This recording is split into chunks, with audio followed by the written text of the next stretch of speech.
The sun above the alien colony was not like Earth's sun. It was pale, blue, and cold, casting long shadows over cracked stone streets. The air was dry, filled with the scent of metal, dust, and hunger. Traders from many planets moved between market stalls, shouting prices, counting credits, or arguing over broken machines. Caleb, a human supply trader, walked with careful steps. He had just finished his dealsome water filters in exchange for rare minerals. He was ready to leave, to head back to his ship, when something stopped him at the edge of the market, near the old gate. A woman stood. Her robe was worn, patched. In many places, and covered in desert sand, 2 small alien children clung to her legs, eyes wide and scared. She stepped forward as Caleb passed, lowering her head and speaking softly, "Human. Please, my children are well behaved. I can be a good wife to you." Caleb blinked, unsure if he had heard her right. He looked around. Nobody else reacted.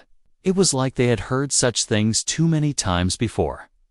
Or simply stopped caring. The woman did not beg again. She just stood there, silent, holding one child close while the other looked up at Caleb with tired eyes. Her skin was soft gray with a pattern of faint glowing lines across her cheeks. Her voice was calm, but there was pain behind it.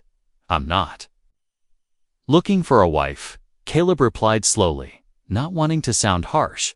The woman nodded, as if she expected rejection. Still, she did not move.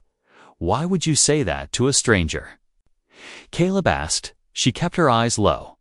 "No one else will take us," she whispered. "I've tried many times. My husband died in the last raid. I have no value to the others, not with children." Caleb looked down at the kids. They were skinny, but standing tall, trying not to show fear. One of them gave him a small bow, copying something he must have seen adults do. Something twisted in Caleb's chest. He didn't need this, not now. He was a lone trader, used to quiet trips, simple deals, fast exits. He didn't even have space on his ship for passengers, but he couldn't walk away, not completely. "Where do you sleep?" he asked. The widow pointed to a cloth tent near the waist zone. "No roof, just heat sheets and a wall, but it keeps the children from freezing at night, and food. I trade my hands for scraps," she said, "but the children eat first." Caleb looked around the market. Nobody was watching. Nobody cared. In fact, some aliens gave them annoyed glances, as if a widow offering herself to a human was shameful or pathetic. "You're not property," he said quietly. "You shouldn't have to beg for safety." "I'm not begging," she replied gently. "I'm offering. I will cook, I will clean, I can carry loads and fix things. I will not speak out of place, and my children no discipline. All I ask is a safe roof and a future for them." Her calm voice made Caleb's heart heavier than yelling ever could. He looked at the 2 kids again. The smallest one rubbed her eyes with the back of her hand, then tried to stand tall again. They weren't crying, just waiting for another no. And something inside Caleb snapped. "All right," he said at last. "Come with me." The woman looked up sharply. "Are you sure?" "I'll take you to my ship, just for tonight," he said. "I'll get you clean food and warm beds. We'll talk more later." She nodded and bowed, whispering something in her own language that sounded like a prayer. The children followed her without question, holding hands as they walked behind the strange human who just changed their fate. On the way to the docking zone, Caleb tried to ignore the stares. He heard someone mutter, "He doesn't know what he's doing," but he kept walking as they reached the ramp of his ship. The older child turned to him and said, "Thank you, Father." Caleb stopped, surprised. "I'm not your father," he said softly, but the boy simply smiled and replied, "You brought us home." And for the first time in a long while, Caleb felt something beyond trade, beyond deals, beyond duty. He didn't know if it was pity, or care, or something deeper. But he knew this. He couldn't turn back now. Not when 3 lives had just begun to hope again. The ship hummed softly as it lifted off from the dry colony floor. Caleb sat in the pilot's seat, pretending to focus on the controls, but his mind kept drifting back to the quiet presence behind him. Vesha, the widow, and her 2 children, now resting in the back corner of the ship. He had given them emergency rations and 2 spare blankets. The kids had eaten without a sound. No begging, no mess, no fights. Vesha had only taken a few bites. Insisting the rest go to her children, she sat near them, eyes lowered, hands folded in her lap like a servant waiting for orders. Caleb had seen many things in his years across. The Star's pirates, smugglers, starving traders, broken soldiers, but this quiet dignity in someone who had lost everything. That unsettled him more than anything else. He turned to look at her. "You can take the smaller room for the night," he said. "Your kids will sleep better with the door." She looked up quickly, surprised by the offer. "But I can stay in the storage bay. I don't want to be a problem." "You're not a problem," he replied, standing. "You're not cargo either, so no one sleeps near crates." Her lips trembled just a little. Then she nodded and helped her. Children into the room. The door closed gently behind them. Leaving Caleb alone in the hallway, he sighed and leaned against the wall. "What have I done?" He thought he was a traitor, not a rescuer, not a father, not a husband. This wasn't supposed to happen. By morning, the ship reached the nearest safe station for refueling and supplies. Caleb stepped off first to handle docking fees. Behind him, Vesha and the children followed closely, walking in silence. Some aliens looked at them with curious eyes, some with disgust. Interspecies arrangements were common, but not when it came to widows with children. One alien shopkeeper smirked. As he saw them, so human, he said with a sneer, "You finally got tired of traveling alone, decided to collect strays." Caleb frowned, but said nothing. Vesha kept her eyes on the ground, Tia clinging to her robe. Another trader leaned closer and whispered to Caleb, "She's a widow of the gray-marked kind. They have strict traditions. You know that, right?" "I know." Caleb replied calmly. "She needed help, so I helped. Help." The trader laughed. "That's not help. That's adoption." Caleb froze.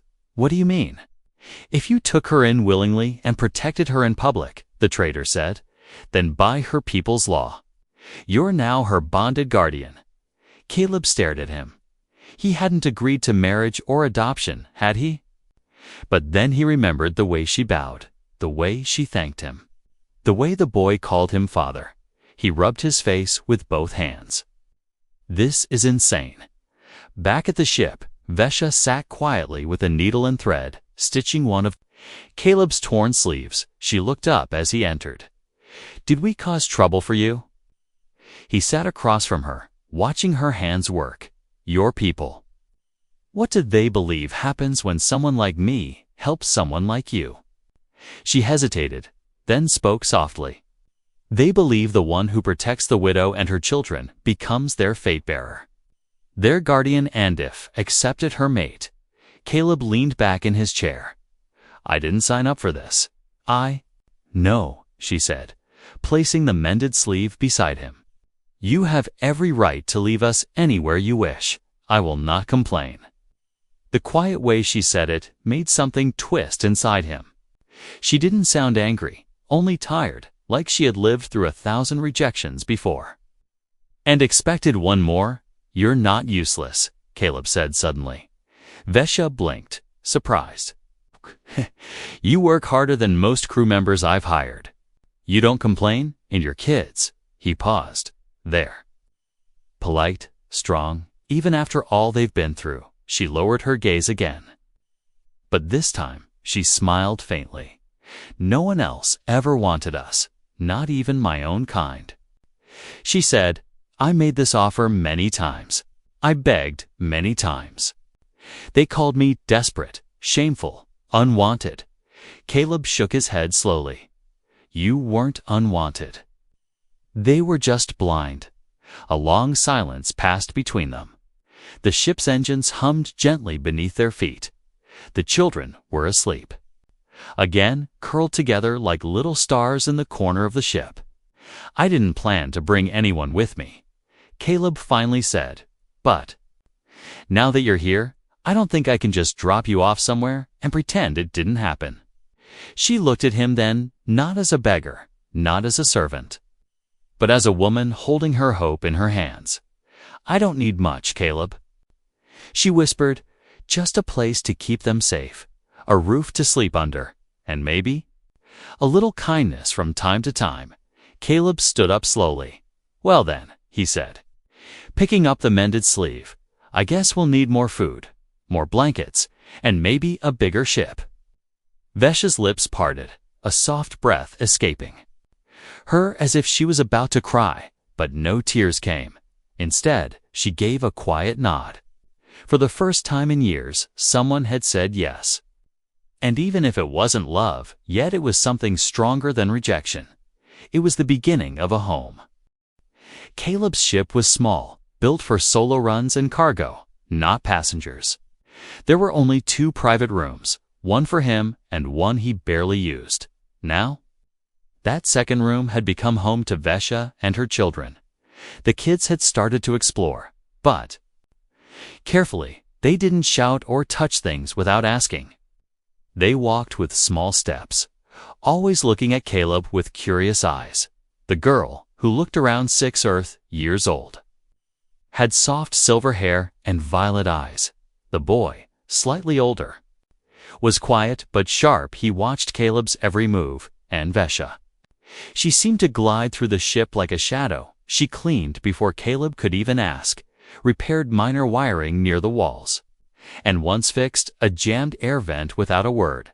Caleb didn't know what to say half the time. He wasn't used to someone cooking meals for him or folding his clothes. He wasn't used to someone placing a warm cup of rehydrated stew near the console while he worked. Vesha, he finally asked one morning, do you ever stop? She looked up from scrubbing the floor near the engine bay. If I stop, I remember. And remembering hurts, she said gently. So I move, I clean, I fix, and I serve. Caleb didn't know how to respond. He just nodded and handed her a new pair of gloves. Use these, at least, the floor's not kind to bare hands. Her fingers brushed his as she took them. Her eyes lingered for a second too long. But she quickly looked away. That night, Caleb walked into the cargo hold and found something unexpected. A soft blanket had been laid out across a crate, forming a little bed. A few broken parts, metal scraps, old tools, wires had been assembled into shapes. The girl had made dolls from them. One looked like a tiny robot, the other like a flying creature with wings made of screws. She looked up at Caleb, worried. I didn't break anything, I promise, she said quickly. Caleb smiled and crouched down. No, it's okay. You did a good job. The boy stepped forward, holding a carefully made model of the ship. I used the spare wiring you left behind. The panel, he explained. It was junk, right? Caleb blinked, then laughed. It was, and now it's art. Guess I've got engineers on board. The kids beamed with pride. Vesha stood at the doorway, arms crossed softly, watching the scene. Her eyes weren't sad tonight, just peaceful. You could have sold us, she said quietly to Caleb. Once the children had gone to sleep, back on the last station, there were buyers for people like us. You could have earned thousands of credits. Caleb frowned. I'm not in the business of selling people, but many are, she whispered, even humans. He looked at her, really looked at her. She wasn't just a desperate widow anymore. She was smart, skilled, quiet, but sharp. And she understood. More than she let on. I'm not like them, he said. I know, she replied, voice like a soft wind. That's why I offered myself to you, because I saw it in your eyes. You don't look at me like a problem to fix. You look at me like I matter. Those words stuck in Caleb's chest like a stone. He didn't know what this was between them. Not love, not yet, maybe not ever. But it was real. The next day, they hit turbulence while traveling near a radiation belt. Caleb rushed to check the stabilizers, only to find Vesha already there, tightening bolts and adjusting the manual override. "How do you know this stuff?" he asked, surprised. "My husband was a pilot," she said, not stopping her hands. "I used to assist him. I learned every part of our ship before it was destroyed." Caleb stared. "You're better than half the engineers I've hired." She gave a small shrug. "But I'm a widow with children, so they stop seeing my skills." "Not me," he said. "I see everything." Vesha paused, then gave him a soft smile, the kind that carried both pain and hope.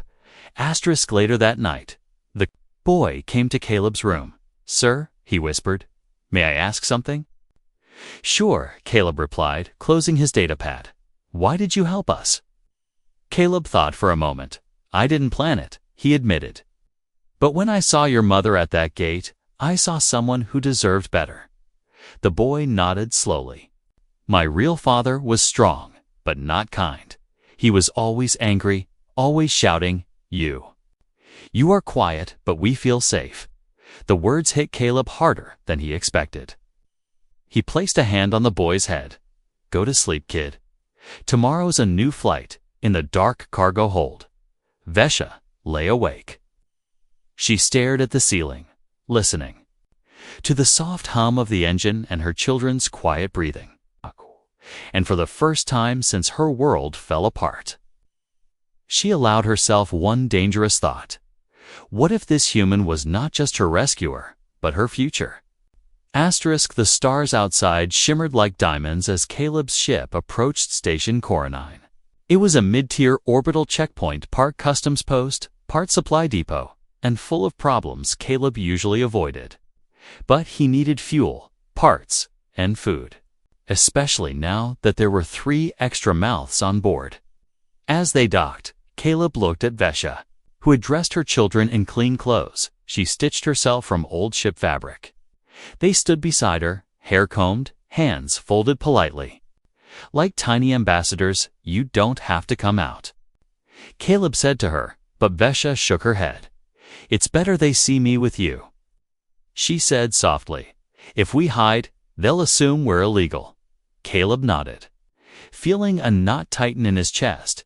He didn't like the way these inspections worked. Too many greedy eyes, too many quiet bribes.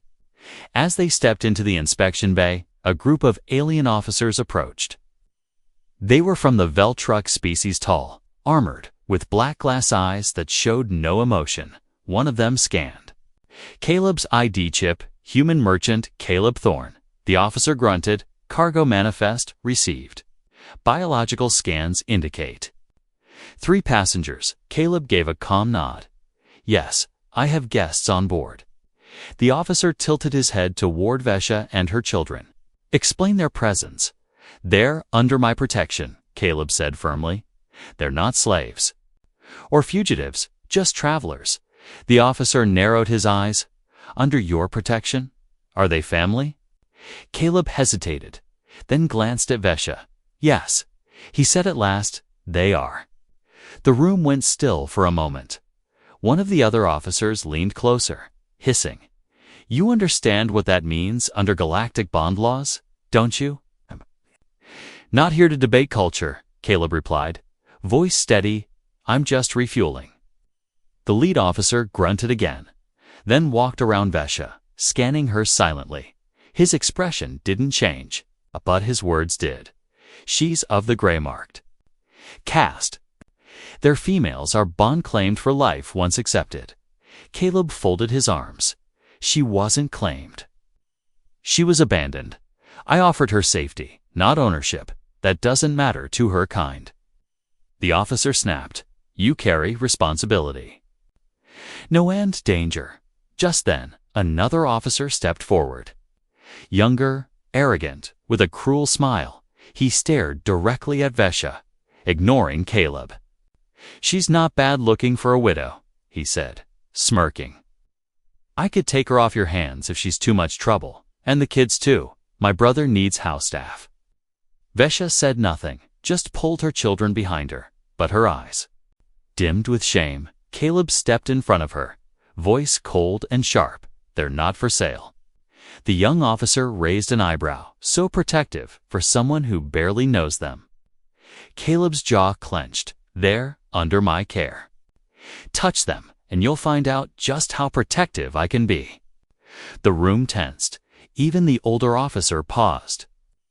Watching the situation shift, a human standing up for an alien widow, wasn't common, and it wasn't liked. But Caleb didn't flinch. He stood like a wall between Vesha and danger. After a long pause, the senior officer barked a command. Enough. Clear the ship. Give them temporary clearance, and log the human's declaration of bond. The officers left slowly, some shaking their heads. Others whispering. Caleb turned to Vesha. Are you okay? She nodded, though her hands trembled slightly. I'm used to it, she whispered, but I didn't expect you to speak for me like that. I'll speak louder next time, Caleb muttered. No one treats you or your children like property. While I'm breathing, her lips parted in surprise. No one had ever said such things for her, not even her husband before he died. Back on the ship, the kids were quiet. Sensing the tension, Vesha sat with them, brushing their hair and humming a lullaby under her breath. Caleb stared out the window, watching the ships pass. This was getting bigger than he planned. He thought helping them would be a short trip. Drop them off somewhere safe, buy them a few warm clothes, then move on. But now, he couldn't imagine the ship without their laughter, their quiet footsteps, Vesha's gentle presence. He walked to the storage cabinet and pulled out a small metal plaque, something he'd kept for years. It was a piece of steel from his first ship, engraved with one word: home. He walked to the inner wall near the door and mounted it. Then he turned to Vesha, who watched silently. This isn't just a ship anymore, he said. If you want to stay, then stay as family, not as a servant. Vesha stood up slowly. Her voice cracked slightly as she said, Then, may I call it home too? Caleb smiled. You already do. And as the stars moved outside, the little cargo ship drifted quietly through space. No longer just a trader's vessel, but something stronger, something warmer, a place where no one was left behind. The stars outside Caleb's ship were calm, but inside, a storm was building. After the incident at Station Coronine, everything had changed. Caleb had stood up for Vesha and her children, made it clear to everyone that they were under his protection. But that declaration had a cost.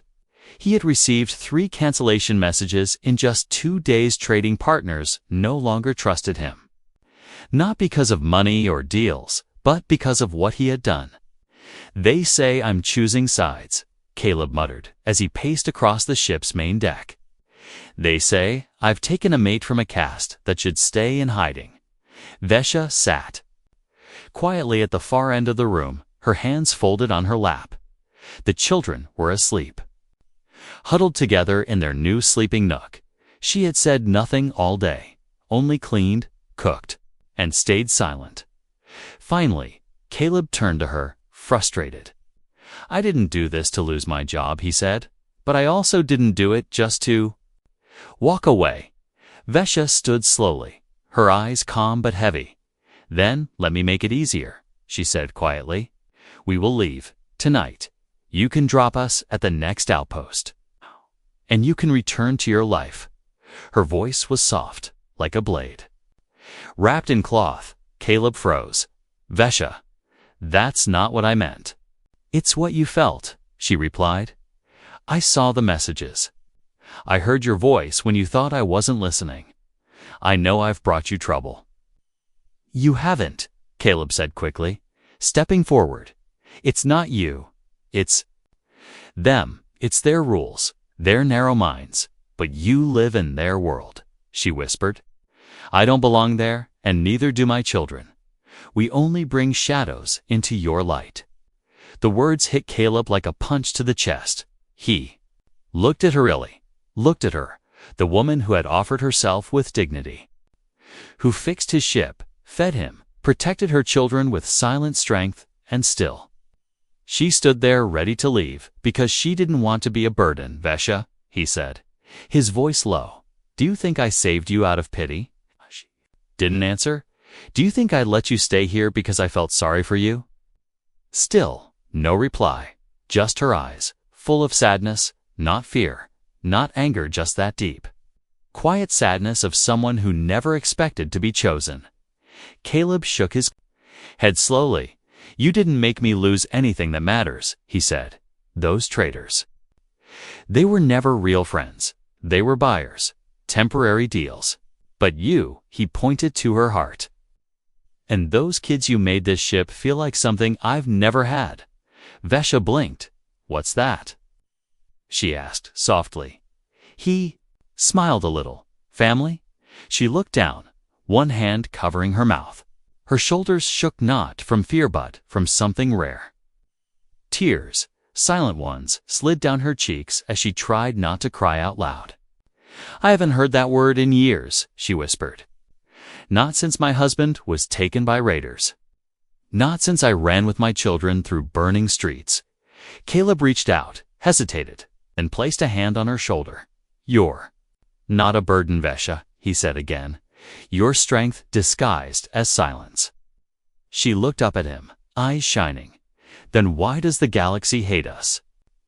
Because it fears what it doesn't understand, Caleb replied. And because people like you remind them of what they've lost inside. Later that night, Vesha tucked her children into their bunk. She sat beside them for a long time, humming a lullaby from her old world. She thought they were asleep, but her daughter opened one eye and whispered, Are we going to leave the human? Vesha paused, then kissed her daughter's forehead. No, little star, she whispered back. Not unless he asks us to. The child smiled and closed her eyes again. For the first time in months, Vesha let herself feel something dangerous. Again hope. The next morning, Caleb called everyone into the main room. The ship was drifting in neutral orbit. Far from planets or stations, he had made a decision, and it was time to say it out loud. I've canceled 2 contracts, he told them, and I've accepted a third. Farther out, on the rim worlds, it's not as profitable, but it's safer. Vesha looked surprised. You don't have to do that for us. I'm not doing it for you, he said. Then paused. I'm doing it for us. The children looked up at him, confused but happy. Vesha stood very still. Her voice trembled as she asked, Then? We are staying. Caleb nodded. You're staying, Vesha, as long as you want. She lowered her head, one hand over her heart. And I will not be a burden, she whispered. I will be a home for you. The way you became a home for us. The ship floated quietly through the rim worlds, far from trade routes and crowded stations. Here, stars looked colder and silence ran deep.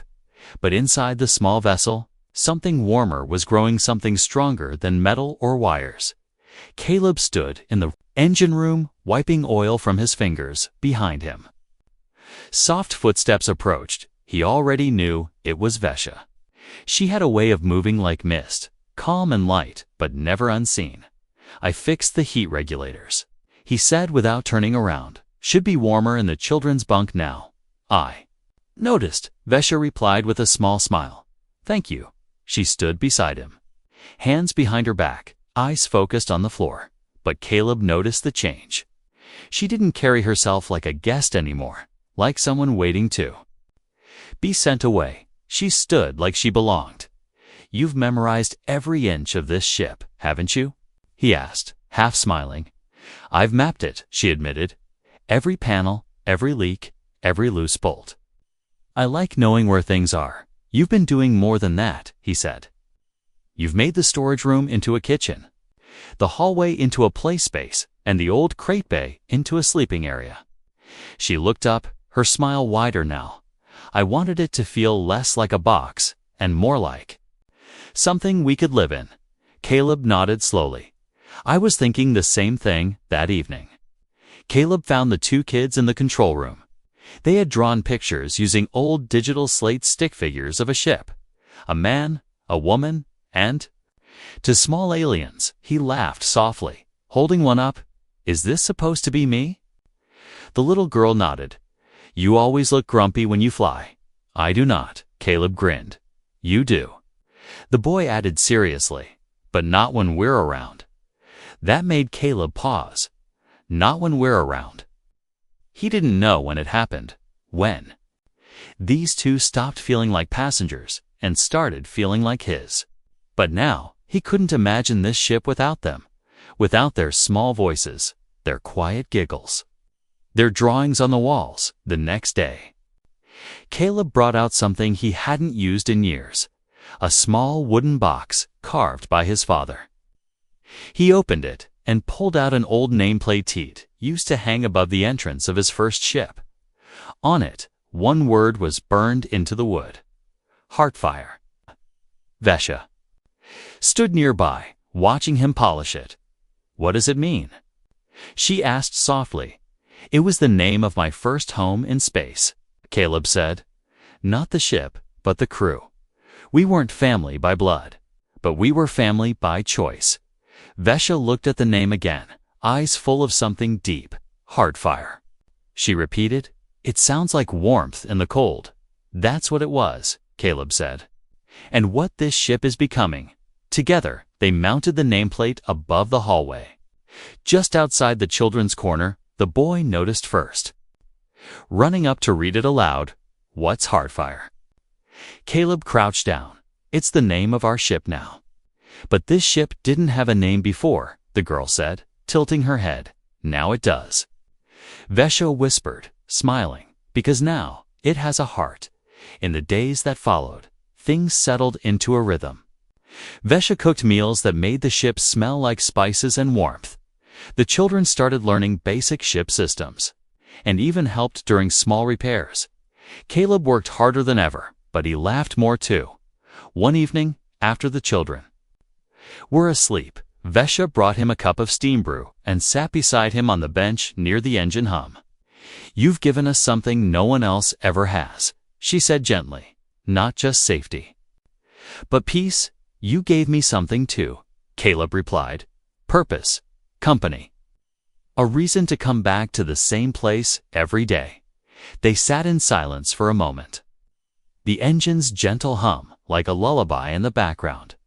I used to think a ship was just metal and wiring, Caleb said. Built for trade, for speed, for travel. But now I know, he said, looking at her. A ship becomes a home when the people inside it care for each other. Vesha's eyes shone. Her voice was barely a whisper. And do you care for me, Caleb? He looked at her. No hesitation. Yes. Vesha, I do. The next morning, something strange happened. An alert flashed on the monitor and old transmission, weak and cracking. It was a message from Vesha's home colony, what was left of it. They had heard rumors that she survived. And now they were calling her back. Vesha stared at the screen, frozen. The message said they had found her name on a station registry, and if she had taken a new bond, she had to return to register it or face exile. What do you want to do? Caleb asked. I don't know, she admitted. They never helped me when I needed them. They threw me out when I had no husband, but now they call because I have you. Caleb looked at her and said softly, then maybe it's time they meet the family you chose.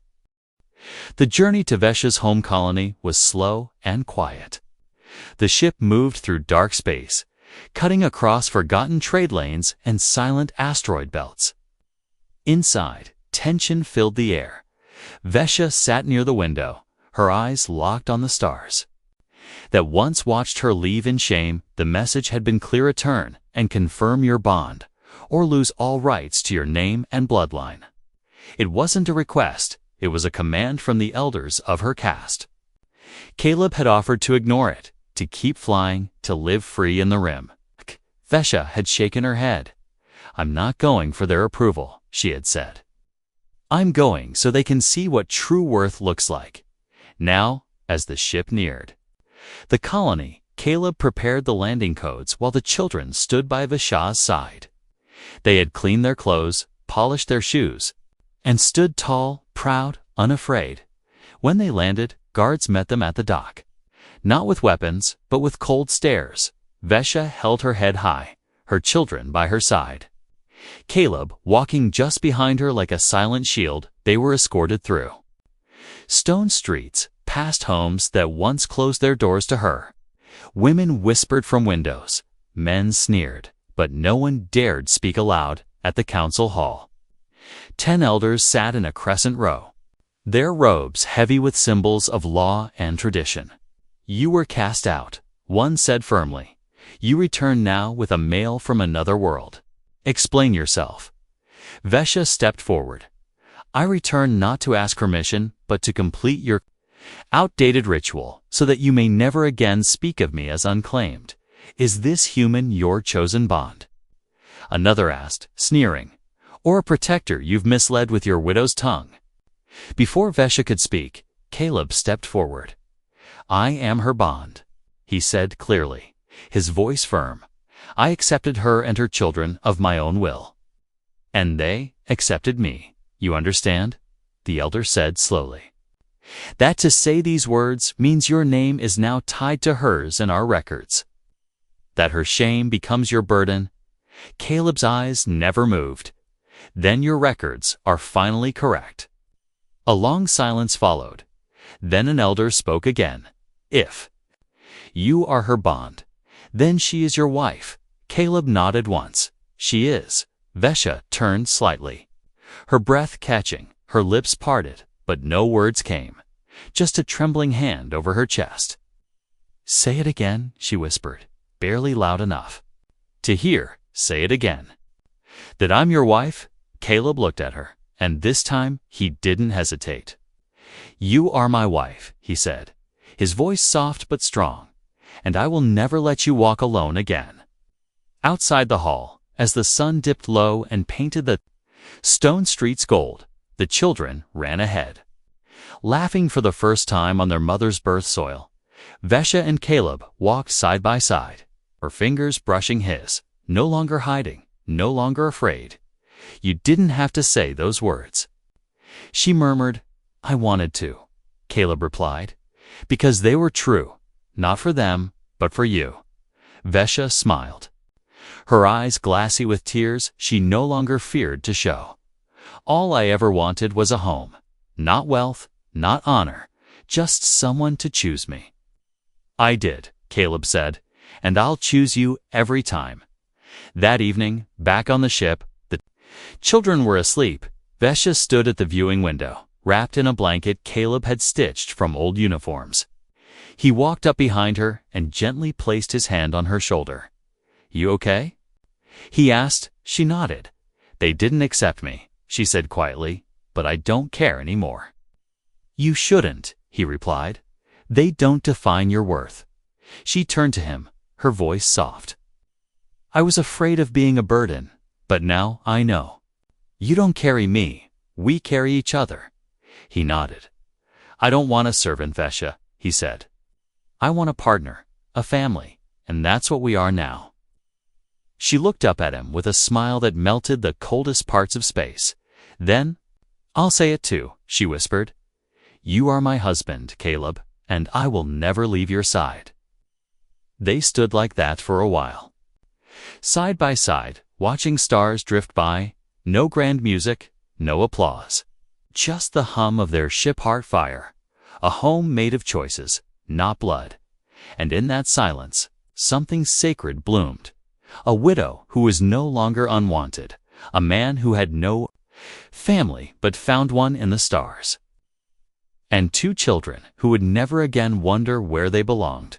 The galaxy was still cruel, still cold, but in one corner of it, in a ship held together by love and stubborn hope, a family burned brighter than any sun.